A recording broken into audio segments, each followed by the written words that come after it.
Show that P and negation P and Q is a contradiction. So ഇതൊരു contradiction ആണെന്ന് prove ചെയ്യാനാണ് പറഞ്ഞേക്കുന്നത്. Contradiction എന്ന് പറഞ്ഞാൽ എന്താണ്? ഒരു പ്രൊപ്പോസിഷൻ അതിൻ്റെ ട്രൂത്ത് വാല്യൂസ് എല്ലാം എന്തായിരിക്കും? ഫോൾസ് ആയിരിക്കും അല്ലേ? സോ ഇപ്പോൾ തന്നേക്കുന്നത് എന്താണ്? P and negation P and Q എന്നാണ് തന്നേക്കുന്നത്. സോ നമ്മളോട് ഇവിടെ ട്രൂത്ത് ടേബിൾ യൂസ് ചെയ്യാൻ പറഞ്ഞിട്ടുണ്ട്. ഓക്കെ, സോ നമുക്കപ്പോൾ അതിൻ്റെ ട്രൂത്ത് ടേബിൾ സ്റ്റാർട്ട് ചെയ്യാം. സോ വി വോണ്ട് പി ഉണ്ട്, ക്യൂ ഉണ്ട്, നെഗേഷൻ പി ഉണ്ട്, negation P and Q and the final one അല്ലേ? So we have this much. So ഇവിടെ P ഉണ്ട്, Q ഉണ്ട്, negation P and Q, P and negation P and Q.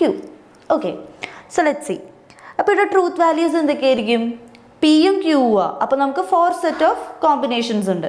So it is true, true, false, false, true, false, true, false. Okay, negation P എന്ന് പറയുമ്പോൾ എന്ത് വരും? P true ആണെങ്കിൽ false ആവും, false ആണെങ്കിൽ ട്രൂ ആവും, വൈസ് വേഴ്സ അല്ലേ? So we are having this is false, false, true, true.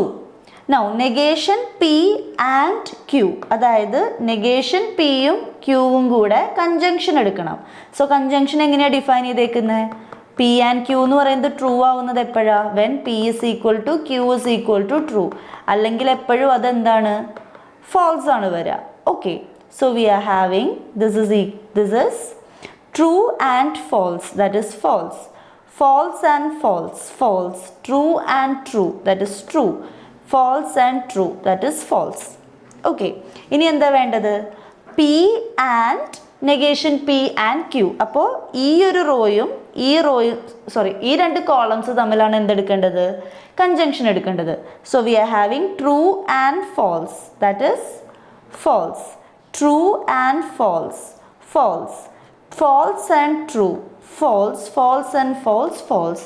അപ്പോൾ ഇവിടെ നോക്കിയേ, നമ്മുടെ ലാസ്റ്റ് ഇതായിരുന്നു നമുക്ക് എന്ത് തന്നിരുന്ന ഫംഗ്ഷൻ എന്ന് പറയുന്നത്. ആ ഒരു എക്സ്പ്രഷൻ്റെ എല്ലാ ട്രൂത്ത് വാല്യൂസും എന്താണ്? ഫോൾസ് ആയിട്ടാണ് വന്നത്. സോ നമുക്ക് എന്ത് പറയാം? ദിസ് ഇസ് എ കോൺട്രഡിക്ഷൻ എന്ന് പറയാം. ഓക്കെ, സോ നമ്മൾ പ്രൂവ് ചെയ്തു using the truth table that the given expression is a contradiction. Okay, so the next problem is prove the validity of the following argument. So argument തന്നിരിക്കുന്നത് എന്താണ്? If Rochelle gets the supervisor's position and works hard, then she will get a pay raise. If she gets the pay raise, then she will buy a new car. She has not purchased a new car. Therefore, either Rochelle did not get the supervisor's position or she did not work hard. So, നമ്മൾ ഇത്രയും നേരം P implies Q, Q implies P, negation Q എന്നൊക്കെ പറഞ്ഞിരുന്ന സാധനത്തിന് ഒരു statement ആയിട്ട് in words ഒരു 3-4 sentences ആയിട്ട് നമുക്ക് പറഞ്ഞേക്കാണ്. സോ ഇതൊരു ആർഗ്യുമെൻ്റ് ആണ്. ഇതിൽ പ്രിമിസസ് ഉണ്ട്, കൺക്ലൂഷൻ ഉണ്ട്. ഓക്കെ, അപ്പോൾ ഈ ആർഗ്യുമെൻറ്റിൻ്റെ വാലിഡിറ്റി ആണ് നമ്മൾ കാണിക്കേണ്ടത്. So what we want to show, premises എല്ലാം ട്രൂ ആണെന്ന് അസ്യൂം ചെയ്തിട്ട് we want to reach at the conclusion. Okay, so അപ്പോൾ ഇവിടെ തന്നേക്കുന്ന സ്റ്റേറ്റ്മെൻറ്റ്സ് നമ്മൾ ആദ്യം തന്നെ സ്പോട്ട് ചെയ്യാണ്. സോ ഫസ്റ്റ് പറഞ്ഞേക്കുന്നത് എന്താ? If Rochelle gets the supervisor's position.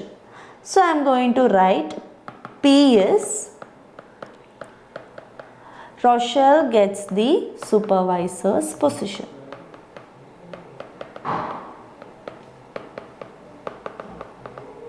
Okay. And works hard. So that is Rochelle works hard. So Q is Rochelle works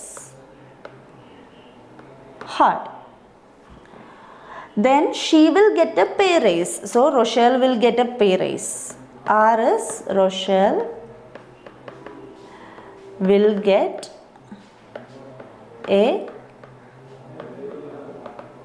pay raise. Okay. If she gets the pay raise, so Rochelle gets the pay raise നമ്മൾ already എഴുതി. So നമുക്കത് എഴുതേണ്ട ആവശ്യമില്ല. Then she will buy a new car. So S എന്താണ്? Rochelle will buy a new car.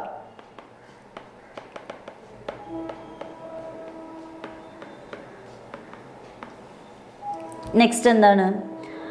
She has not purchased a new car. So she will buy a new car ഉണ്ട്, she has not purchased a new car ഉണ്ട്. അതെന്താ? That is nothing but നേരത്തെ പറഞ്ഞതിൻ്റെ negation ആണ് അല്ലേ? So we don't have to write that specifically. So therefore either Rochelle did not get the supervisor's position nor she did not work hard. Okay, so ഇതാണ് പറഞ്ഞേക്കുന്നത്. So നമുക്ക് basically നമുക്ക് ഇവിടെ ഉള്ള എന്താണ് പ്രൊപ്പോസിഷൻസ് അല്ലെങ്കിൽ statements that we are using എന്ന് പറയുന്നത് ഈ 4 ഫസ്റ്റ് വൺ എന്താണ്? Rochelle gets the supervisor's position. Second is Rochelle works hard. Third is Rochelle will get a pay raise. And fourth is Rochelle will buy a new car. Okay. അപ്പോൾ ഇവിടെ ഇതിനൊക്കെ എന്തുണ്ടാവും? Correspondingly നെഗേഷൻസ് എഴുതാൻ പറ്റും. So negation P എന്ന് പറയുന്നത് എന്താണ്? Rochelle gets the supervisor's position. അപ്പോൾ എന്ത് വരും? Rochelle did not get the supervisor's position. Rochelle did not get the supervisor's position. Okay. Now, Rochelle works hard. Rochelle does not work hard.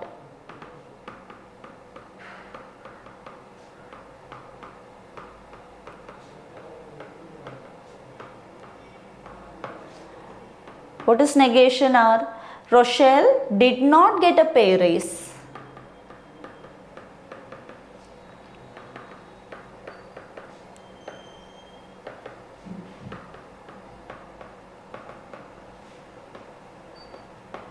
Negation S എന്താ വരിക? Rochelle will buy a new car ആണ്. So Rochelle did not buy a new car എന്ന് വരും.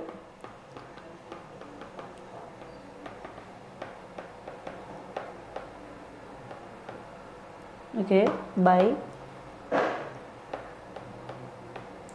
a new car എന്ന് വരും. Okay, so അപ്പോൾ ഇവിടെ എന്താ വരുന്നത്? നമുക്കിനി ഈ സ്റ്റേറ്റ്മെൻറ്റിനെ തന്നേക്കുന്ന ഈ ഒരു പാരഗ്രാഫിനെ എന്താക്കി എഴുതണം? നമ്മുടെ പ്രിമിസസിൻ്റെ ഫോമിൽ എഴുതണം. If Rochelle gets, if then ആണ്. സോ ഇത് കണ്ടീഷണൽ സ്റ്റേറ്റ്മെൻ്റ് ആണ്. Okay, Rochelle gets supervisor's position. Rochelle gets supervisor's position എന്ന് പറഞ്ഞാൽ എന്താണ്? പി ആണ്. സോ നമുക്കിവിടെ പി ഉണ്ട്. പി ഇംപ്ലൈസ് ഇഫ് ആണല്ലോ. And works hard. So if Rochelle gets supervisor's position and works hard ആ. അപ്പോൾ ഇവിടെ പി ഒറ്റയ്ക്കാണോ ഉള്ളത്? അല്ല, പി ആൻഡ് ഉണ്ട്. പി ആൻഡ് വർക്ക്സ് ഹാർഡ് ആരാ? ക്യൂ. ദെൻ എന്താ പറഞ്ഞേക്കുന്നത്? She will get a pay raise. She will get a pay raise എന്ന് പറഞ്ഞാൽ എന്താ? That is our R. അപ്പോൾ നമുക്ക് ഫസ്റ്റ് തന്നേക്കുന്ന സെൻറ്റൻസിൽ നിന്ന് നമുക്ക് എന്താ കിട്ടിയത്? P and Q giving R എന്ന് കിട്ടി. ഓക്കെ, ദെൻ സെക്കൻഡ് പറഞ്ഞേക്കുന്നത് എന്താ? If she gets a pay raise. If she gets a pay raise. Rochelle gets a pay raise എന്ന് പറയുന്നത് എന്താണ്? ആറാണ്. ദെൻ എന്താ പറഞ്ഞേക്കുന്നത്? She will buy a new car. That is S. Okay, ഇനി നെക്സ്റ്റ് പറഞ്ഞേക്കുന്നത് എന്താണ്? She has not purchased a new car. അപ്പോൾ not purchased a new car എന്ന് പറഞ്ഞാൽ എന്താ? ദാറ്റ് ഈസ് നെഗേഷൻ എസ് ആണ്. ഓക്കെ, ദെൻ വരുന്നത് എന്താണ്? Therefore either Rochelle did not get the supervisor's position or she did not work hard. അത് നമ്മുടെ conclusion പാർട്ടാ. Therefore ഉണ്ട് അല്ലേ? അപ്പം എന്താ പറയുന്നത്? Therefore either Rochelle did not get the supervisor's position, അതായത് negation P, or she did not work hard, or negation Q. അപ്പോൾ ഇതെല്ലാം കൂടി കമ്പൈൻ ചെയ്താൽ നമുക്ക് എങ്ങനെ എഴുതാൻ പറ്റും? ഫസ്റ്റ് പറഞ്ഞത് എന്തായിരുന്നു? P and Q implies R ആണ് അല്ലേ? So it is P and Q implies R. Second പറഞ്ഞത് എന്താ? R implies S. Then negation S. Therefore negation P or negation Q. ഇതാണ് പറഞ്ഞേക്കുന്നത്. Okay, this is the given argument. ഇനി എന്താ വേണ്ടത്? ഇപ്പം നമ്മൾ തന്നേക്കുന്ന ആർഗ്യുമെൻറ്റിനെ എന്ത് ചെയ്തു? മാത്തമാറ്റിക്കലി റെപ്രസെൻറ്റ് ചെയ്തു. Now we want to show its validity. അപ്പോൾ വാലിഡിറ്റി കാണിക്കണം എന്ന് പറഞ്ഞാൽ we want to prove this അല്ലേ. അപ്പോൾ ഈ ഒരു എന്താണ് സ്റ്റേറ്റ്മെൻറ്റിൻ്റെ വാലിഡിറ്റി കാണിക്കാൻ വേണ്ടി നമ്മൾ എന്താ ചെയ്യുക? Assume that premises are true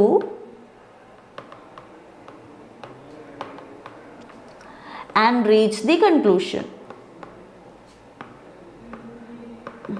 Okay, so this is our first one, second, third. അപ്പോൾ പ്രിമിസസ് എല്ലാം ട്രൂ ആണെന്ന് നമ്മൾ അസ്യൂം ചെയ്യാണ്. ദാറ്റ് ഈസ്, അപ്പോൾ അതിൻ്റെ അസംഷനിൽ നമുക്ക് എന്താ കിട്ടുന്നത്? P and Q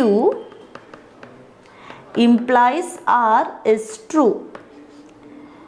R implies S is true and negation S is true.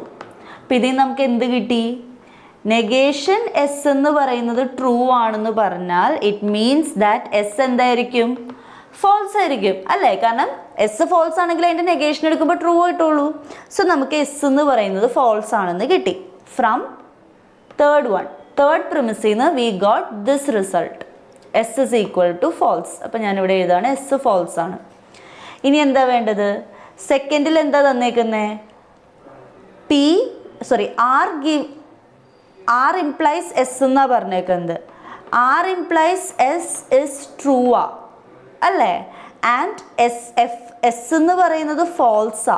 അപ്പം നമുക്കറിയാം ട്രൂ ഇംപ്ലൈസ് ഫോൾസ് എന്ന് പറയുന്നത് ഫോൾസ് ആണ്. അതെന്തുകൊണ്ടാ? സി P implies Q എന്ന് പറയുന്നത് വാല്യൂ ഫോൾസ് ആവുന്നത് എപ്പോഴാ? P ട്രൂവും Q ഫോൾസും ആവുമ്പോഴാണ്. അല്ലാത്തപ്പോഴൊക്കെ അത് ട്രൂവാ അല്ലേ? അപ്പം ഇവിടെ എസ് ഫോൾസ് ആയതുകൊണ്ട് തന്നെ ആറിന് എന്താവാൻ പറ്റില്ല? ട്രൂ ആവാൻ പറ്റില്ല. ദെർഫോർ ആർ എന്താണ്? ഫോൾസ് ആണ്. അപ്പം നമുക്ക് കിട്ടി ആറും ഫോൾസ് ആണെന്ന് കിട്ടി. ഓക്കെ, ഇനി നമുക്ക് ഫസ്റ്റ് പ്രിമിസ് എന്താന്ന് നോക്കാം. ഫസ്റ്റ് പ്രിമിസ് എന്തായിരുന്നു? P and Q implies R ആയിരുന്നു. P and Q implies R ആയിരുന്നു തന്നിരുന്നത്. ഓക്കെ, അപ്പോൾ ഇവിടെ P and Q എന്ന് പറയുന്നത് R ആണെന്ന് പറഞ്ഞാൽ ഇവിടെ ദിസ് ഇസ് ട്രൂ, ഇതാണ് നമ്മുടെ അസംഷൻ. ആൻഡ് നമുക്കിപ്പോൾ കിട്ടിയിട്ടുണ്ട് R is false എന്ന് കിട്ടിയിട്ടുണ്ട്. അപ്പോൾ R ഫോൾസ് ആയതുകൊണ്ട് തന്നെ നമുക്ക് എന്ത് പറയാൻ പറ്റും? P and Q എന്ന് പറയുന്നതും ഫോൾസ് ആണ് അല്ലേ? അപ്പോൾ P and Qവും ഫോൾസ് ആണ്. P and Q ഫോൾസ് ആണെന്ന് പറഞ്ഞാൽ അതിൻ്റെ അർത്ഥം എന്താ? P and Q is false. അങ്ങനെയാണെങ്കിൽ അതിൻ്റെ നെഗേഷൻ എന്ന് പറയുന്നത് എന്താണ്? This is true using D Morgan's theorem here. അപ്പോൾ നമുക്ക് എന്ത് കിട്ടും? Negation P or negation Q എന്താണ്? ദാറ്റ് ഈസ് ട്രൂ എന്ന് കിട്ടി. ഇതല്ലേ നമ്മുടെ കൺക്ലൂഷൻ? യെസ്. അപ്പം നമ്മളിവിടെ എന്താ ചെയ്തത്? പ്രിമിസസ് ആദ്യം തന്നെ മാത്തമാറ്റിക്കലി എഴുതി കഴിഞ്ഞിട്ട് പ്രിമിസസ് ട്രൂ ആണെന്ന് അസ്യൂം ചെയ്തു. From that we have reached the conclusion.